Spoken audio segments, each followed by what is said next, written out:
자리해 모셨습니다. 어서 오세요. 네, 반갑습니다. 네.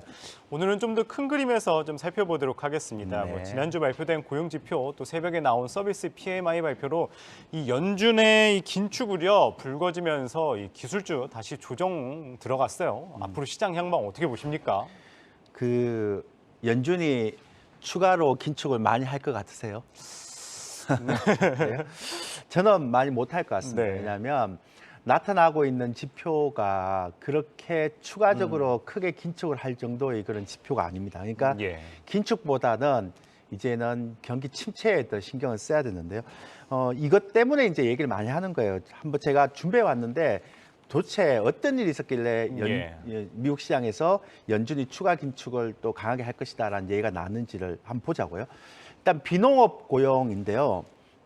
비농업 고용을 보면 예상치가 20만 개인데 26만 3천 개가 나왔습니다. 예. 그리고 시간당 평균 임금이 이제 전년 동월 대비니까요. 예상치가 4.6%인데 5.1% 나오고 ISM 서비스 PMI 지수가 53.3인데 56.2, S&P 서비스 PMI 지수가 46.1, 46.2 이렇게 돼 있죠. 근데 요것만 딱 보면 전부 다 예상치보다 넘어왔잖아요. 근데 최근에 1년의 데이터를 딱 보면 계속 흘러내리고 있어요. 그러니까 예상치보다 좀 좋아졌다는 거지 계속 흘러내리고 있어요. 그래서 예상치만 가지고 지금보다 더 긴축을 할 수는 없다. 두 번째, 미국의 개인 저축을 한번 볼게요. 이제 그러니까 서비스 PMI 지수가 좀 올라오는데 과연 이게 소비들이 언제 꺾일지에 대한 부분을 봐야 되는데요.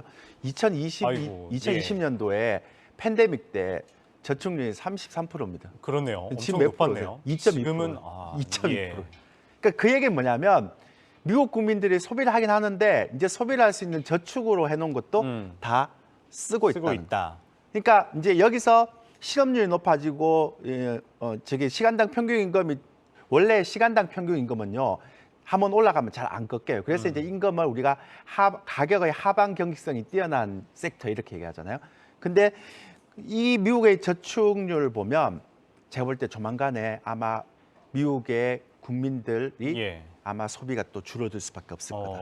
그러니까 아까 나왔던 그냥 예상치보다 올라왔다고 해서 그걸 가지고 얘기하면 안 된다고요. 또 세 번째는 그러면 소비가 고용이 어떻길래 고용이 예상치보다 좋아졌는데 페드가 금리 추가적으로 긴축을 할 것인가에 대한 얘기가 나오는가를 세부적으로 보니까요. 한번 보세요. 제조업 지수가요. 8만 6천가 10만 개가 지금 줄어들었습니다. 근데 서비스 쪽에서 21만 개가 증가돼서 늘었네요. 이게 고용이 좋다라고 얘기하는데 아니에요. 그걸 세부적으로 들어가 보면 서비스 쪽도 보면 정보 서비스업, 금융업, 전문 사무 서비스업 이런 게 다 고임금이거든요. 정규직이거든요. 근데 그런 게 다 빠지잖아요. 그러네요. 지금 다 빠졌네요. 그리고 레저라든지 접객업 이게 어떤 건가 하면 저임금, 시급제가 되게 많단 말이에요. 그러니까 여러분들이 예상치보다 고용이 되게 올라오는 것처럼 보이지만 내용적으로 보면 실제로는 별로 안 좋아요. 그러니까 내년에도 2월 달에도 50pp를 인상할 가능성이 있다라고 얘기하는데 그건 다 거짓말 같고 제가 볼 때 경기 지표를 보면 이거 내년에 그러니까 인플레이션 때문에 금리 인하는 쉽게 못 하겠죠. 근데 금리 인상을 저는 내년에 한 상반기쯤이면 끝날 것 같아요. 그리고 폭도 이번에 50bp하고 내년에는 25p 이상 못 할 것 같아요. 지금 나타나는 경기 지표가 안 되거든요. 그러니까 지금 추가 긴축에 대한 부분은 속도 조절론이 맞죠. 파월 의장이 이번에 얘기했던 그게 이유가 있죠. 그래서 이렇게 되면 이제 시장 트렌드가 긴축에서 경기 침체로 가잖아요. 그러면 당연히 성장주, 기술주는 못 가는 거죠. 못 간다. 그래서 떨어진 거지 추가 긴축이 있어서 떨어진다. 이렇게 해석하면 좀 오바 아닌가 싶어요. 말씀하신 것처럼 이제 긴축을 넘어서 내년도에는 이제 침체가 될 것이다 말씀을 주셨어요. 그래서 이제 성장주보다 지난주에도 말씀하셨듯이 이제 가치주 쪽을 말씀하셨잖아요. 그러면 내년과 같이 침체가 오는 상황에서는 어떻게 대응하면 좋을까요? 근데 제가 계속 말씀드리면 성장주, 기술주 무조건 빼야 됩니다. 그러니까 정말 우량한 기업 아니면 애플이나 테슬라의 지금 떨어지는 속도가 다르잖아요. 그러니까 성장성만 얘기하는 기업과 애플의 실적과 배당, 주주 가치를 얘기하는 기업은 떨어지는 폭도 달라요. 그러니까 우리도 마찬가지겠죠. 근데 그거 전에 시장 수급 현황을 좀 볼게요. 지금 침체가 오면 여러분들이 패닉 셀링이 오는 게 아니고 조금씩 떨어집니다. 피를 말리는 거네요. 맞아요. 마치 피를 말리는 장세예요. 그래서 수익도 잘 안 나오고 그런데 개인들 신용장고 추이 한번 보세요. 이게 자꾸 여러분들 이렇게 하시면 안 된다고 자꾸 말씀드리는 게 뭐냐면 한동안 이게 굉장히 많이 빠졌어요. 예. 그러다가 5조 4천억까지 빠졌거든요. 근데 11월 들어서 외국인들 삽다 그러니까 또 1조 올라오잖아요. 그렇네요. 올랐네요, 또. 여러분들 제가 계속 말씀드리지만 내년에 크레딧 문제가 생기면 신용 같은 거 이거 다 빼야 됩니다. 굉장히 큰일 납니다. 그래서 크레딧 부각되면 재무 리스크 있는 것도 빼야 되지만 여러분들이 신용 쓰고 이렇게 되면 한 번에 갑니다. 이런 것들 조심해 주시고요. 그래서 예. 상승적으로 침체가 되고 금리 인상은 추가적으로 강하게 안 하겠지만 높은 금리를 계속 유지되는 상태에서 부채가 많아지게 되면 시장에서 뭘 볼까요? 성장주를 안 본단 말이에요. 예. 가치주를 본단 말이에요. 그래서 예. 최근에 여러분들이 제가 이거 가치주 보자고 얘기하는 게 한 달 전부터 얘기했는데 맞아요. 올라오는 거 보면 대부분 다 가치주. 오늘도 이마트가 지금 6% 올라오잖아요. 근데 예. 그게 이마트도 보면 물론 실적이 잘 나서 올라가는 게 아니라 주가가 많이 떨어져서 퍼가 낮아지긴 하지만 올해 예상 퍼가 2배, PBR 0.3배. 예. 그 최근에 올라온 거 대한유화, 뭐 화학주 전부 다 이게 이제 PBR 낮아진 종목들이잖아요. 예. 그러니까 그런 종목들이 계속 가야 되는데 문제는 제가 볼 때 지금 저평가 종목들이 1차서 상승해놨고 바닥에서 이제 약간 상승 반전형을 진행하고 있는 반면에 기술주 성장주들이 못 올라가요. 그러니까 그쵸. 시장의 트렌드가 바뀌었다는 거죠. 그래서 이제 그럼 뭘 봐야 됩니까?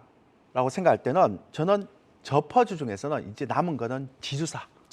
그리고 그리고 바이오는요 성장주긴 한데 제가 말씀드렸죠 임상이 지금까지 없었다가 임상이 돼 있기 그쵸. 때문에 예. 내년에 학회가 들어오면 제약 바이오 헬스케어는 굉장히 관심을 봐야 됩니다. 근데 문제는 제가 크레딧이 발생됐을 때 그랬잖아요. 예. 바이오주들의 대부분 다가 적자거든요. 근데 적자 기업이라고 해서 여러분들 나쁜 건 아닌데 여러분들 그 재무제표에 보면 이렇게 HTS 보면 나오거든요. 유동자산과 유동부채라는 게 있어요. 예. 나중에 제가 또 바이오 한번 얘기할 때 이렇게 자료를 갖고 오겠지만 적어도 유동자산 마이너스 유동부채를 했을 때 바이오 기업이 한 200~300억 정도의 여유가 있어야 됩니다. 근데 비유동자산이나 비유동부채는 볼 필요가 없어요. 왜냐하면 지금처럼 자산이 매각이 안 되는, 거래가 안 되는 예. 형태에서는 유동자산을 봐야 됩니다. 그래서 결과적으로 보면 앞으로는 유동자산이 많고 현금이 많은 기업들은 더 좋죠. 은행 이자가 좋으니까. 그렇죠. 근데 그 유동자산, 유동부채가 없는 기업들은 실질적으로 이자 비용도 못 내죠. 그러면 저한테 이렇게 물어볼 수 있을 겁니다. 아니 대표님, 최근에 개별주 이렇게 잘 나갔는데 이건 뭡니까?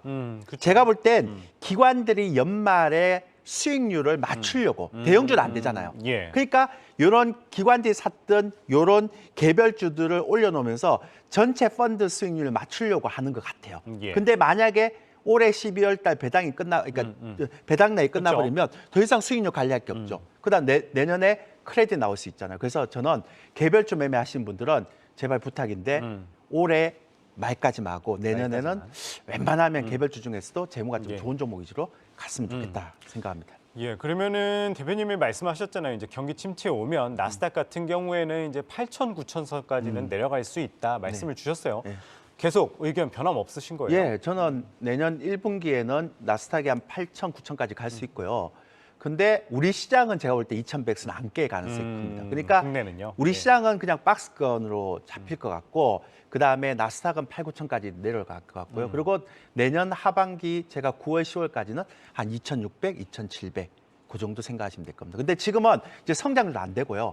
무조건 가치주, 저평가주, 그다음에 바이오, 제약, 헬스케어 중에 좀 재무가 되고 임상 결과가 잘 나오는 것들 그런 것만 좀 보시면 될 것 같습니다. 다음 주에 한번 바이오에 대해서 제가 유동부채와 유동자산이 뭔지를 한번 가지고 올게요. 알겠습니다. 그럼 마지막으로 한 가지만 더 간단하게 네네네, 여쭤볼게요. 그러세요. 그러면 이 제약바이오 말씀을 주셨잖아요. 뭐 임상 실제로 있는 거. 네. 어쨌든 내년 뭐 지난번에도 말씀하셨지만 이제 JP모건 컨퍼런스에 있기 때문에 네. 그것도 조금 눈여겨보면서 관련된 거를 조금 추리면 될까요? 그렇죠. 그러면? 그러니까 내년에는 JP모건 헬스케어도 있지만 예. 아마케도 3개나 그쵸. 있죠. 그리고 그 외에도 학회가 많거든요. 근데 올해는 학회 상반기 학회 다 제로였어요.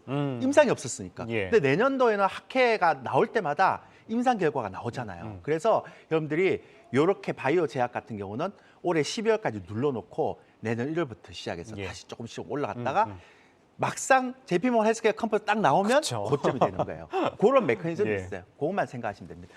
예, 알겠습니다. 뭐 내년도 이제 경기 침체에 따른 이제 주목해야 될 거 뭐 가치주 중에서도 뭐 저퍼주, 뭐 지주사, 제약바이오 쪽 말씀 주셨습니다.